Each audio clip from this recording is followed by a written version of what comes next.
bàyyi ko mu nuyoon teg téléspectateurs yi. ne ñu ngi cool bro. naka waar. très bien. Donc, je me présente Yang Tili, un jeune artiste issu de la banlieue de Caroise, précisément du HLM Padois, et puis qui aspire à marquer la musique sénégalaise, mais aussi à marquer sa génération à travers la musique. Très bien. D'accord. Depuis quand yéen a ngi ci musique bi depuis quand yéen a ngi ci mouvement Pop Galsen? Alors, officiellement, maa ngi ci mouvement bi depuis 2015. Depuis 2015, parce que 2015 laa génne sama premier projet. D'accord. Qui était Ben. En fait, il faut savoir qu'avec moi, c'est des sorties un peu saccadées. C'est-à-dire que je prends, par exemple, en 2015, la Guinée première EP, mais je suis revenu encore en 2018. D'accord. Guinée Ben mixtape. Donc, ce qui fait que je suis souvent à 100, quoi. Fin 2018, mixtape moo génnoon. Ben mixtape moo génnoon Astro Boy. Composé de combien de titres? Composé de 12 titres, je crois. 12 titres mixtape. Et qui a été très bien salué. Très bien. Et reçu par le public sénégalais. Oh. Et c'est grâce à ce mixtape. Intitulé Astro Boy. Astro Boy en 2018. D'accord, juste après. Et puis juste après, à part quelques featuring, quelques concerts, quelques événements, je n'ai absolument rien sorti. En fait, maa ngi doon job suuf, di préparer suite bi ak label Negura. Negura. Et puis aujourd'hui, après 2018, en fait, j'ai eu à sortir benn single bu ndaw. D'accord. Qui était à travers la série Pod et Marichou. D'accord. waaye loolu dinañ ci ñëw léegi paraît-il retour bi ni am ci yow normalul su fekkee vraiment dañu koy régler ñu jëli ji vidéo clip juste après ñu dellu si waat wala su fekkee mënuñu ko régler le plus rapidement possible ngir ñu mën a ko gën a dégg yaa ngi ci di jéggalu téléspectateurs yi ci problème technique bu ndaw boobu mais dina dellu si waat léegi ci briefing bi nga xam ne mi ngi ko doon def ci parcours bi jaar bi ak li mu jot def en 2015 ci la yegsi ci yeneen projet 2018 mixtape bi ñëw composé de 12 titres moom Yang Tili donc actuellement nag mi ngi ci yeneen projet yoo xam ne jot na ngir ñu war ko mën a découvrir jot na ngir ñu war ko mën a partager ak moom te nag loolu moo gën a tax ñu invité ko ci plateau Sama Sénégal moom Yang Tili donc am na benn single bu bees boo xamante ni génne nañ ko tout à l'heure ñu ngi ko doon seetaan ci télé bi mais dinañ ci gën a mën a partager ak moom alors Yang Tili 2018 nga génne li nga xam ne moom moo di mixtape bi nga dëkkaat ci côté boobu comme yaa ngi doon expliquer. waaw en fait mixtape boobu moo ngi tudd Astro Boy. Astro Boy donc c'est un truc bien conceptuel. boo xool man je suis un artiste boo xam ne lépp lu may dem wala ci lépp lu may xuus. j'aime bien construire tout un concept autour de cette sortie wala autour de ce projet musical. D'accord. donc ce qui fait que par exemple Astro Boy c'est un projet musical boo xam ne.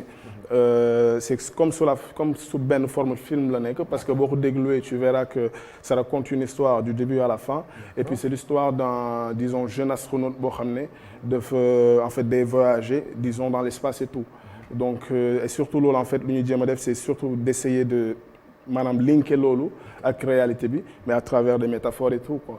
Et puis donc on l'a sorti en fin 2018. Ça encore une fois ça a été très bien reçu moom machallah.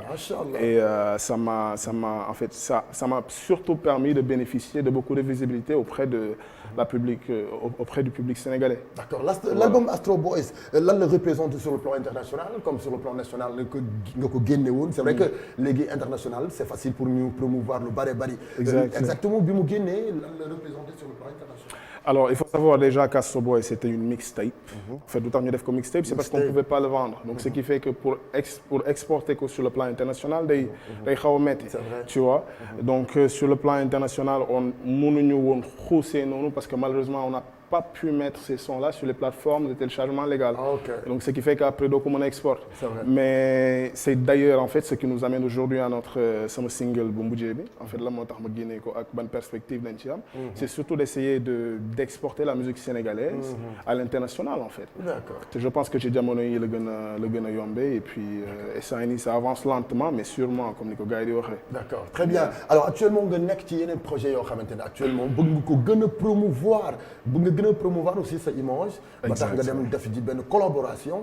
ak beneen producteur boo xamante ni moom sur le plan national am na lu mu représenté. même sur le plan international am na lu mu représenté. surtout sur le plan international en fait parce que c'est grand producteur américain.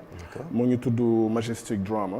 Majestic Drama. Voilà, il a eu à travailler avec pas mal d'artistes sur le plan international. su fekkee moo di disponible ne mën na ñëw rejoindre ñu moom Majestic Drama ci plateau Sama Sénégal bu ko defee moom aussi bu fekkee am na quelques kaddu yoo xam ne dina ko mën a participer ci plateau bi tey ak ki nga xam ne moom moo di Yang Thierry. ok yeggaleel. Et donc je disais que c'est un très grand producteur américain boo xam ne qui a eu à travailler avec pas mal d'artistes surtout sur le plan international ay ñoom La Fouine ñoom Soprano ñoom Kid Ink ñoom Twister ñoom Fetty Wap et puis tant d'autres artistes quoi tu vois sur le plan international donc côté boobu moom il est super bien connu. Donc Drama la moo tax man ak moom tey ñu liggéey c'est surtout parce qu'il est venu au Sénégal. En fait dafa doon jéem a parce que c'est un Sénégalais. C'est un Sénégalais. D'accord. C'est un Sénégalais. Mais disons que Kaana ba la gën a. foofu la gën a féete. Voilà. D'accord. Donc la moo ko indoon fii c'est parce qu'il voulait en fait mon objectif am mooy tey essayer d'exporter la musique sénégalaise. Très tu bien, vois. très bien. Mais pour loolu pour nga mën ko def il lui faut le bon talent. Tu vois. Surtout. Donc loolu moo taxoon après bu mu ñëwee. far yàlla def mu dégg sama benn son. Après le link est passé très vite. Et puis il a eu à travailler avec moi xam naa loolu moom damay bàyyi ak moom bu ñëwee mu wax ci. D'accord. Donc tey loolu moo indi d'ailleurs single boobu noonu ñu koy woowee Yamal ah. La vidéo est disponible sur YouTube, bien sûr. Donc, lu tax ñu génnee Yamal, c'est surtout pour essayer d'exporter la musique sénégalaise parce que contrairement à gars yi fi nekk nii lu ñuy wax di naan par exemple tey mënuñu exporter musique sénégalaise bi à cause par exemple parce que wolof bi langue wolof bi machin truc. Ñun on pense au contraire que langue bi du dara en fait c'est pas un blocage musique li ngay feel la li ngay sentir donc on se dit en fait que mbir mi boo ko toggee et puis boole ko ak li nga am fii boole li nekk si biti boole li nga am fii c'est facile à exporter. C'est facile à exporter. Exactement donc tey enfin man ak moom suñu collaboration bi loolu mooy objectif bi.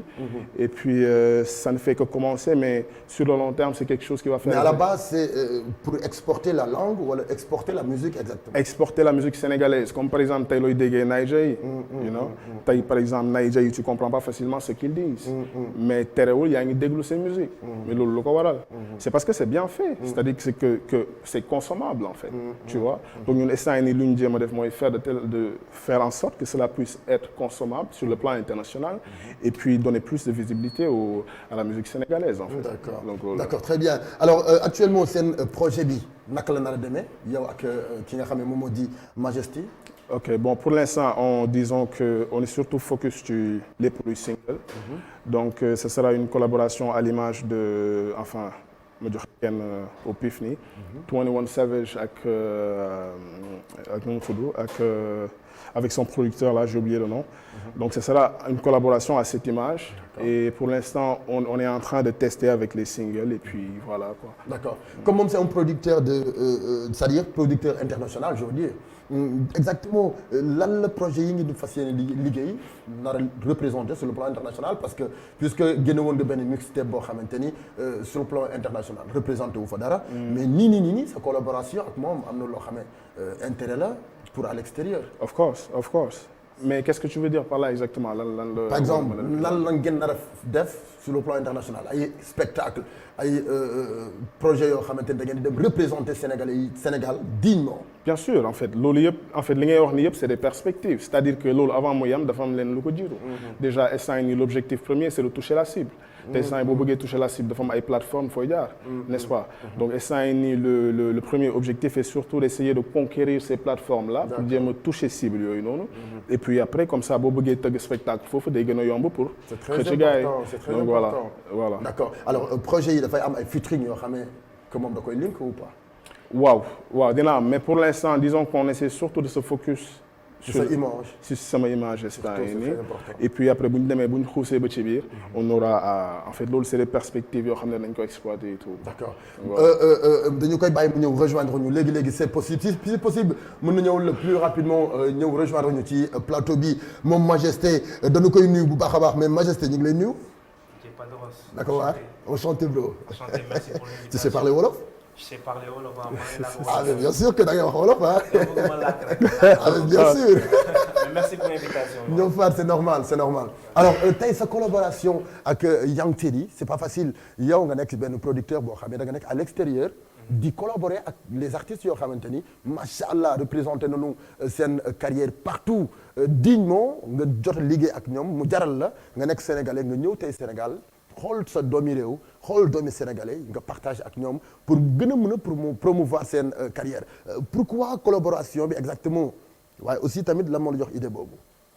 Bon, moi, j'ai eu la chance, l'opportunité de travailler dans le marché français. D'accord. Et aussi aux États-Unis, avec des artistes majeurs, La Fouine. On m'a produit La Fouine toute la night. Toute la night. On m'a produit. Ah oui. Ça fait un disque platine en France. C'est vrai, c'est vrai. Les gars avec Ice MC et Soprano. Soprano. Soprano Fabi. Mm-hmm. Oui, d'ailleurs, j'ai même mon contrat en France. Donc après, il est là aux États-Unis aussi, avec Wale. L'album qui a été fait, j'ai produit mathématiques. Donc, expérience que j'ai pu accumuler, ça m'a permis de bien pouvoir faire mon job. D'accord. Donc, à mon avis, bon, sans la culture nigérienne et tout, et l'Afrique du Sud, la manière dont ils dominent leur marché, moi je pense que c'est possible pour le Sénégal de faire pareil. Surtout, c'est très important. Ouais, je pense que c'est possible pour le Sénégal de faire pareil sur le niveau instrumental, international, mais si production bi daa am noo ko war a tegee. D'accord. ba xamante ne Sénégalais yi dinañ ko bëgg, États-Unis ñu fa nekk tamit dinañ ko bëgg en même temps. Très bien. Voilà. D'accord ñun problème boobu la ñu am actuellement au Sénégal. Effectivement waaw. yow en tant que producteur. naka nga def ba découvrir secret boobu. Secret bi c'est dans la mélodie. Dans la mélodie et aussi le rythme. Le rythme. Soo dégluwee par exemple morceau bi yamal dama si dugal ay tama si biir. Soo jëlee sabar par exemple problème bi ak sabar ak mbalax bi États-Unis mélodie bi day dagg du continuer te mbalax bi day continuer dafa am ambiance. dañuy fecc rythme bi dafa bari bruit bi dafa bari. D'accord. Mais soo jëlee concept bi nga daggate ko.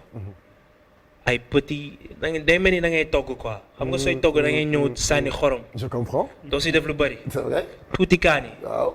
ba mu saf. affaire bi nag noonu la. soo comprendre concept bi affaire bi day jàll. D'accord yow producteur nga big maker nga wala ingénieur nga c'est vrai que producteur nga mais dafa am yeneen yu bari loo boole wala. waaw man lépp la.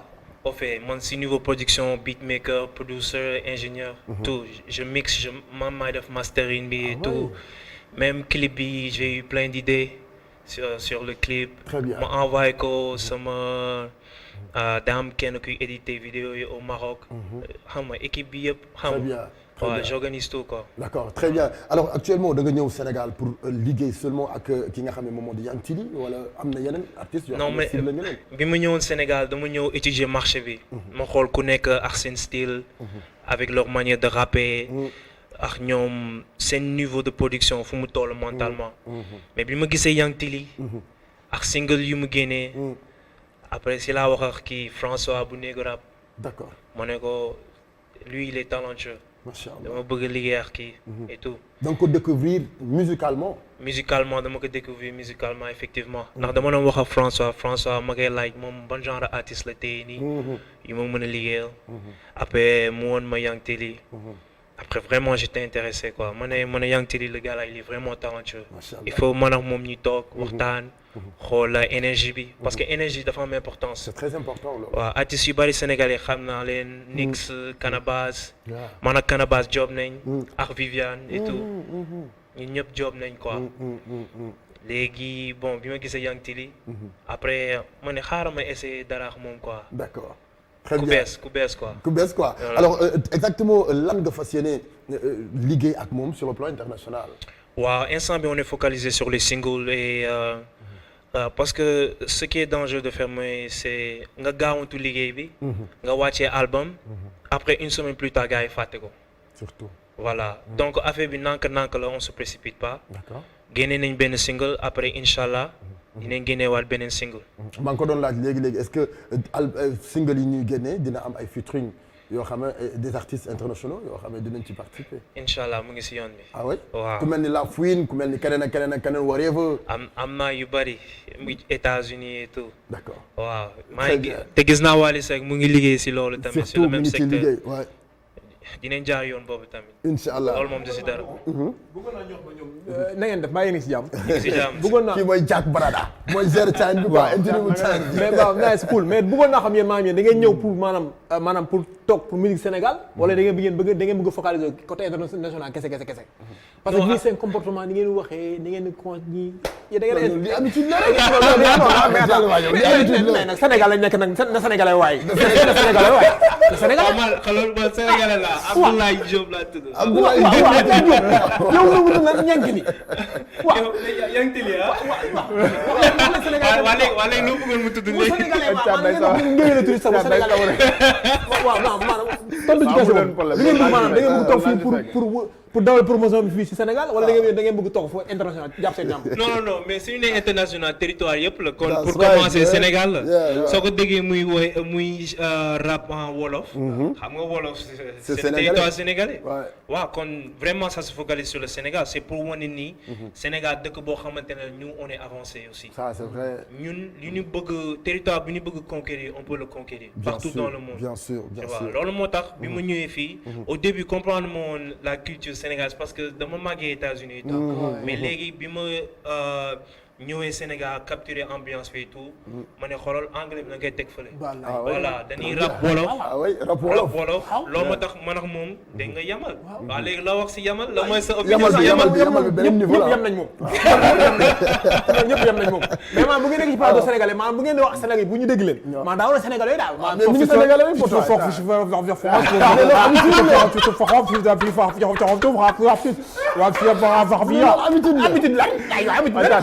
habitude fee la yam fii Sénégal la déedéet waay moom il est comme ça donc moom day perturbé ci plateau bi alors merci Yantini tu vas me parler un peu ci li nga xam ne moom moo di projet Yamal bi projet Yamal bi lan nga ci fas yéene def communication bi parce que nii commencé ngeen ko. waaw donc la vidéo est sortie vidéo bi génn ça doit faire quoi 2 semaines là. 2 semaines depuis 2 semaines à peu près. donc instant yii nii ñoo ngi déroulé plan de communication bi instant yii ñoo ngi ci mbirum tournée yi que ce soit pour les radios pour les télé ak lépp juste pour indi plus de visibilité quoi pour gars yi mën a gis lu ñuy def. et puis. stratégie kan moo ko teg moom le producteur wala yow. enfin stratégie bi c'est surtout disons que c'est un travail d'équipe en fait. Très bien. Tu vois c'est-à-dire que loxo yëpp ay dugg ci biir plate bi en fait bu bëggee dégg dëgg donc voilà et puis il faut savoir surtout que en fait la moo tax liggéey bi gën a neex c'est surtout parce que on est synchro sur tous les plans en fait que ce soit sur les plans artistiques wala que ce soit ci mbirum aussi créativité et tout donc loolu moo tax it tey man ak moom suñu diggante liggéey bi gën a yombee noonu quoi tu vois voilà d'accord alors naka waaye Majesté tu vas me parler yow tamit ci li nga xamante ni instant bi pare nga pour def ko lépp nekk sur place nan ci projet yi si projet man pour man Young Telly mais comme li ma la wax single yi rek la oui dañuy se focaliser si single yi parce que single yi xam nga suñ ko lancé après il faut ñu def marketing album bi ñëw après yeneen ak yeneen waaw il faut ñu def marketing benn single deuxième single troisième single comme li ma la waxoon sànq dañuy jël suñu temps di ñu yàqamti affaire yi très bien génnee benn projet gars yi fàtte ko semaine prochaine loolu si man xam nga très bien jar na xoolaat mi ngoog merci beaucoup dañu leen di gërëm bu baax a baax moom Majesté ak ki nga xam ne moom moo di Young Telly ñu am leen tey ci plateau Sama Sénégal pour projet yi nga xam ne vraiment le monde yi nga xam ne xam nañu musique bu ñu dégloo dañuy déglu qualité bu ñu dégloo dañuy xam exactement li nga xam ne moom la D-Faye di liggéey foofu la ca Amérique alors dañu koy bàyyi léegi mu nuyoonteeg téléspectateurs yi nuyoonteeg waa Sénégal waaye nuyoonteeg waa Amérique parce que ñu ngi ñu seetaan partout dans le monde D-Faye welcome to Sénégal. Thank you. Bro. Assalamu alaikum. No, talk me English. I Yes, don't talk know. in English. I don't speak Wolof. I don't speak Yeah, Wolof. you don't speak Wolof. Because I come from the States. I'm American. Talk me English, bro. Okay, hello Yes. No, waxal ak boppam. Hello. Oui. Hello everybody. Hello everybody. Hello everybody. Clap your Yes. hand. Hello everybody. Clap your hand. Let's clap your hand. But yes, hello everybody.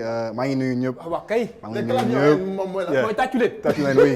Mooy tàccu leen. So oui, mais maa ngi nuyu ñëpp. Yeah, maa ngi leen di remercier tamit pour invitation bi. Kontaan naa trop. Yes. yeah. ñi ngi kontaan alors nga jógee États-Unis ci lu yàggul ñëw Sénégal ba sonal ci yoon bi. non non yoon bi moom sonn ma si. man depuis 2010 laa fi gis so dama kontaan pour ñëw quoi dama kontaan oui dama bëgg a ñëw 2010 ba tey ñëw Sénégal 2010 ba tey so xam nga Sénégal dafa changé quoi. c'est vrai Sénégal dafa changé dafa trop changé. so man moom kontaan naa trop si ñëw bi quoi. kontaan nga ci ñëw bi alors nga ñëw tey indaale benn projet boo xam ne da nga ñëw pour partager ko ak les mélomanes. oui da nga ñëw pour promouvoir ko pour wane ni dëgg-dëgg Sénégal nga dëkk bien vrai que yaa ngi à l'extérieur. yaa ngi def musique yaa ngi partager ak les artistes yi nga xam ne ñu ngi foofu. waaye à la base da nga am sa origine. sa origine mooy Sénégal il faut que ñu xam exactement kan mooy D-Faye. D-Faye depuis quand yaa ngi ci mouvement bi. oui depuis quand so man dama yàgg bëgg musique bi ma nekkoon plus petit sax xam nga dama doon jouer instrument en école. mais commencé gu woon di chante université laa ko commencé so un jour man ak sama benn copain xam nga di doon waxtaan rek di doon déglu musique di chill di waxtaan. d'accord so moom ak man di ne ok kan yi bind benn freestyle ni ñaar yëpp ni benn freestyle. so man ma bind sama freestyle moom tamit mu bind freestyle am nag un jour sama copain yi ñoom ñëpp ñu ñëw sama kër mu ne gars yi kaay déglu leen sama freestyle bi quoi. d'accord mooy sa premier freestyle sama premier freestyle ma tegal leen freestyle bi xam nga. am na pour man ñoom ñëpp di may ree quoi di may tooñ. ñoom ñëpp di noppi ma gis ni noppi am nag ni ne non waaw lii dafa nice xam nga. dana war a dem studio di enregistrer xam nga di commencer. am nag boobu 2019 la woon non 2018 la woon sax 2018 la bindoon sama premier freestyle am nag 2019 la commencé xam nga di dem studio di enregistrer. am nag depuis boobu am na 6 singles am na ñetti clips. mais boobu passion bi mi ngi woon ci yow. non passion bi mi ngi woon ci man dama yàgg a bëgg musique nag mais dama ragaloon nag xam nga di dem studio xam nga di nekk en caméra tamit dama xawoon ragal. mais ragal bi à la base ci yow la personnellement. wala ci woon ci entourage bi wala ci famille bi. non si man personnellement man ak nag sama famille parce que xam nga su nekk Sénégalais sa parents yi des fois di ne non bu def musique xam nga genre affaire yi. so man. affaire yooyu moom xaw a tiitaloon quoi surtout man sama famille man maa nekk taw bi quoi. man maay taw exactement so dama xawoon ragal tiit mais ñoom ñëpp léegi xam nga ni ngi may supporter bu baax ni ngi may encourager tamit c'est xam nga c'est une bonne chose. d'accord quand tu parles dañu xam ne exactement que tammoo di fréquenter Sénégal depuis quand yaa ngi Amérique. depuis quand man foofu laa judd foofu laa xam nga foofu laa def lépp so exactement man dama doon ñëw Sénégal rek xam nga si été yi mais man depuis 2010 laa fa géej. d'accord tu es là pour combien de temps. Maintenant pour 2 semaines. Pour 2 semaines. ñaata jours nga defagum Sénégal. non maintenant est-ce que nekkul 10 jours. 10 jours nga fa defagum mais kon yaa ngi war a delluwaat le. oui rapidement nii. rapidement mais non dafa gàtt trop ci kanam voilà mais bon dinañu waxtaan tey ci plateau bi alors D-Faye nga ñëw indi Enimo di benn chanson boo xamante ni yaa ngi ci làkk anglais.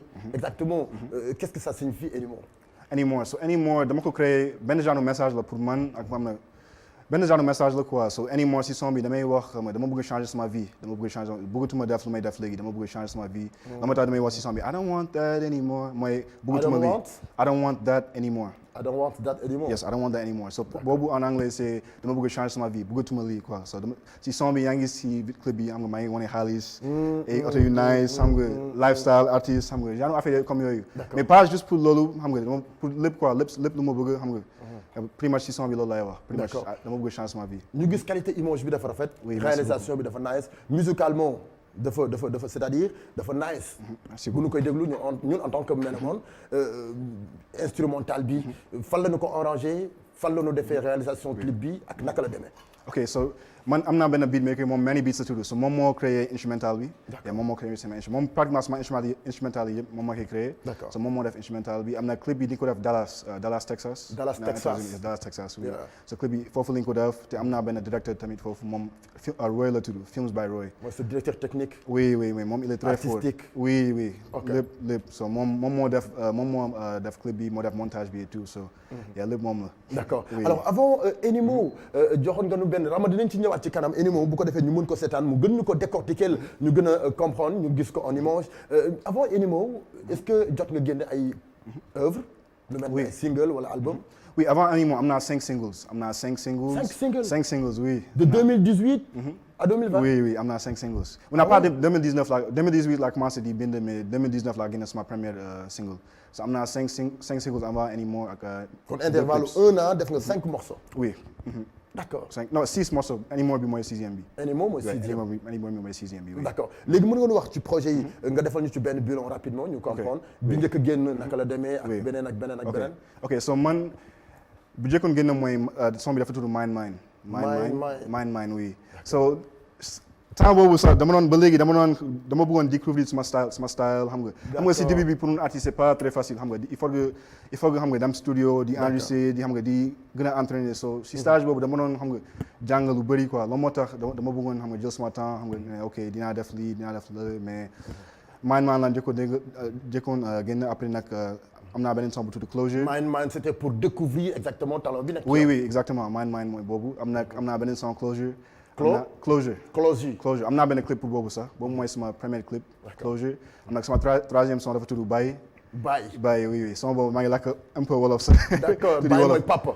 non Baye mooy comme Baye ma. Baye en anglais. non en wolof.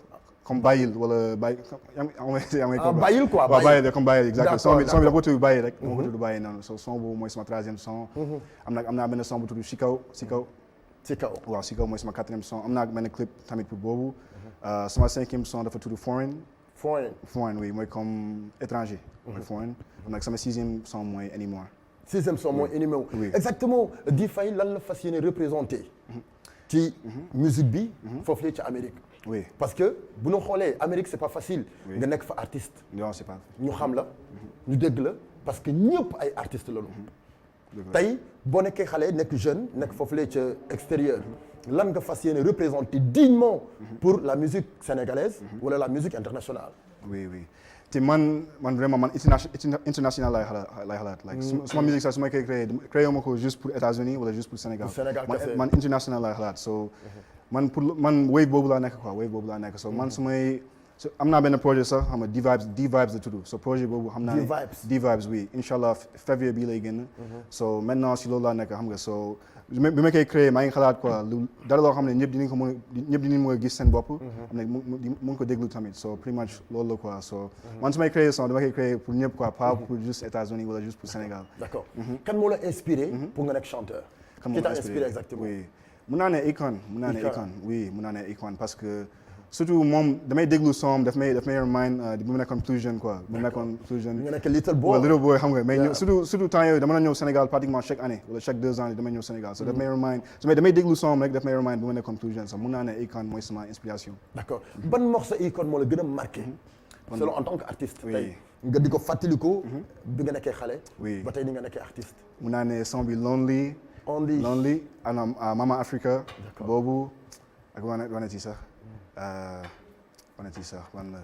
am na benn I'm so paid I'm so paid xaw ma xam nga mais boobu I'm so paid Lonely ak Mama Africa. Pourquoi nga choisir Akon nga choisir en tant que sénégalais wala da nga choisir Akon en tant que chanteur boo xam ne dafa mën li muy def. non dafa mën lu muy def te pas lu mu neex si moom c'est pas juste musique bi lu muy def mais lu muy def lépp pour Afrique xam nga di wane Sénégal xam nga moom vraiment moom mun naa wax lu bëri si moom pas juste musique quoi mais moom lu muy def lépp pour Afrique quoi loolu moom gën a neex si moom xam nga te loolu moo tax pour man c'est une big inspiration bu mag la pour man parce que vraiment lu muy def pour Afrique lu muy def pour Sénégal c'est incroyable. D'accord est-ce que c'était facile bi ngay commencer pour nekk artiste ñëw di dugg ci mouvement bi yomboon na.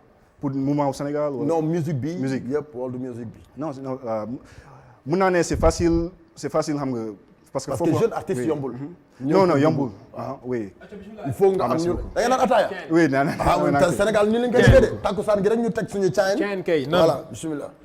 caayin kay naan ba léegi je veux savoir exactement est-ce que début bi yomboon na. métti woon na wala méttiwul. non début bi métti na woon trop sax. oui mais amoon nga ay accompagnant ñu la doon accompagner.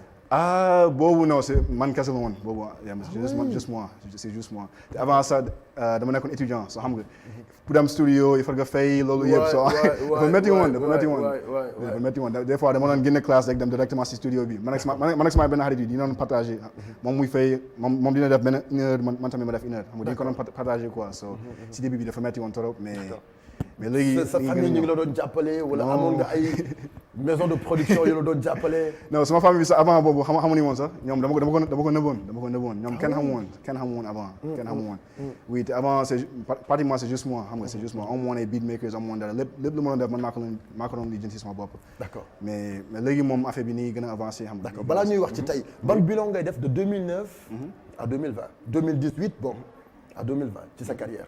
lan nga mën a wax ci bilan bi li ci jotagum am. oui ak ouverture yi nga jotagum am.